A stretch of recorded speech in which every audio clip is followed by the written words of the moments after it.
साथियों नमस्कार।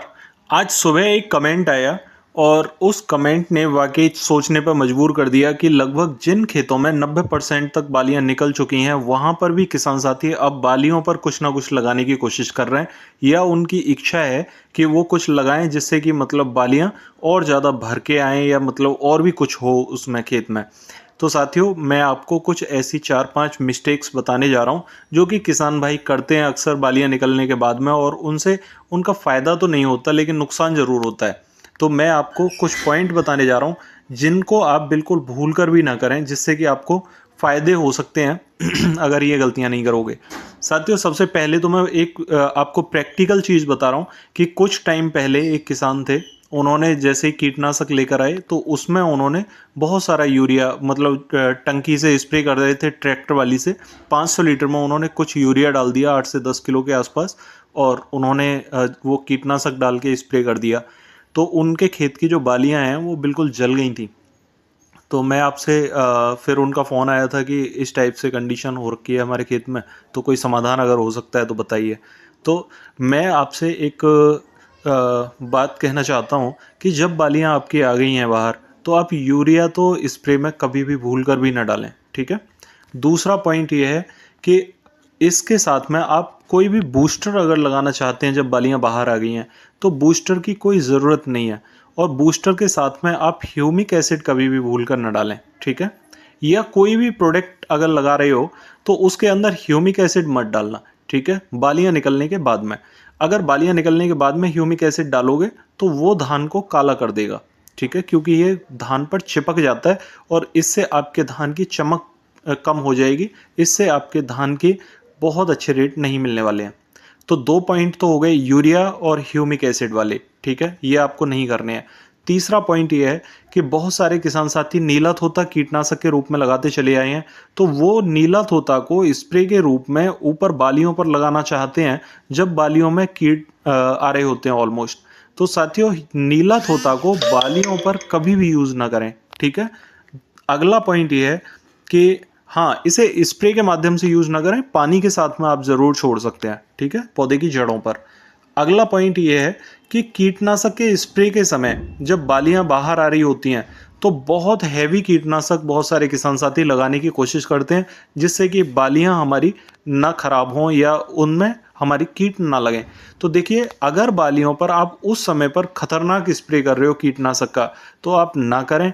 खतरनाक स्प्रे से आपके धान काले पड़ जाएंगे और जो धान में दूध नहीं बना होगा या मतलब वो धान पकवार की अवस्था में नहीं गया होगा, तो वो धान बिल्कुल आपका काला पड़ जाता है।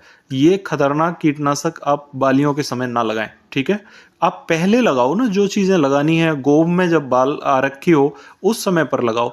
आप बालियाँ निकलने से 15 दिन पहले, 8 दिन पहले या 10 दिन पहले ये काम करो, बहुत अच्छा रहेगा, आपको अच्छे रिजल्ट मिलेंगे। बहुत हैवी फंगिसाइड, ठीक है? बालियाँ निकलने के बाद में बहुत हैवी फंगिसाइड बहुत सारे किसान साथी यूज़ करते हैं, मत करिए। आप जितने हैवी फंगिसाइड, हैवी कीटनाशक यूज़ करेंगे बालियाँ निकलने के बाद में, आपकी बालियों पर वो नेगेटिव इफ़ेक्ट लेकर आता है, पौधे में स्ट्रेस आ जाता है। पौधा उस समय एक तो पकवार की अवस्था में चल रहा होता है और उसको हम हैवी कीटनाशक और दे देते हैं, जिससे कि पौधा झेल नहीं पाता और वहाँ पर हमारा उत्पादन कम होता है, ठीक है? अगला पॉइंट है नमी बनाकर रखना। बहुत सारे किसान साथी यहाँ पर एक पानी कम कर देते हैं। एक पानी कम करने का मतलब है कि हमने अपनी फसल जितनी भी लगाई है, उसमें चाहे कितनी भी लागत लगाई, कितना भी पानी लगाया, अगर एक पानी बालियों के समय कम लगा दिया, तो हमारा उत्पादन कम हो जाएगा, वजन कम हो जाएगा। इस समय पौधे को सबसे ज़्यादा ज़रूरत पानी की होती है, जबकि पकवार की अवस्था चल रही होती है, क्योंकि धान के अंदर दूध बनता है और हमारा परागण तेज़ी से हो रहा होता है, तो उस अवस्था में हमें यहाँ पानी की ज़रूरत पड़ती है। जब हमारा धान भर जाए, भरने के बाद में एक हल्का पानी लगाने के बाद में बेशक आप वेट कर सकते हो, इंतज़ार कर सकते हो। लेकिन ये है कि जब धान में दूध बन रहा हो, उस अवस्था में तो आपको बहुत तेज़ी से पानी जल्दी-जल्दी लगाने चाहिए। साथियों, ये कुछ पॉइंट्स हैं जिनके ऊपर अगर आप विचार करेंगे, तो आपको काफ़ी हद तक यहाँ पर राहत देखने को मिलेगी, क्योंकि आपने पूरी फसल जब अच्छी करी है तो आपको यहाँ घबराने की कोई ज़रूरत नहीं है। बहुत सारे किसान साथी क्या करते हैं कि जब उनकी बालियाँ गोब में निकल कर आ रही हैं और सूखी बालियाँ कुछ निकली हैं, ठीक है, तो आप ध्यान रखिए कि सूखी बालियों का पता हमें गोब में ही लगाना है। अभी भी आपके पास समय है। अगर बालियां आपकी बाहर नहीं आई हैं तो खेत में घूम कर देखिए, एक एक पौधे में ये देखिए कि किसी पौधे में भी अगर सूड़ी का इफेक्ट है तो आप अभी कीटनाशक लगा दीजिए, जो भी लगाने हैं, चाहे कोराजन लगाओ, एम्प्लीको लगाओ, फ्लेक्सी लगाओ, कुछ भी लगा दो, ठीक है। कीटनाशक लगा के उसे अभी नियंत्रित कर लो। आगे बालियां आने पर अगर आप चाहोगे बालियां निकलने के बाद में हम कोराजन लगा देंगे, साथियों आप अपने खेत को दबा लोगे, उससे उत्पादन आपका डाउन ही होगा, फायदा कुछ नहीं होने जा रहा है, ठीक है। तो इन पॉइंट्सों पर ध्यान दीजिए और आप अपनी फसल का विशेषकर ध्यान रखिए, क्योंकि आपने पूरे 6 महीने बहुत लागत लगाई है, बहुत मेहनत करी है। आप थोड़ा सा यहाँ पर सतर्क रहिए, ठीक है। आशा करता हूँ आप इन पॉइंट्स का फायदा उठाओगे।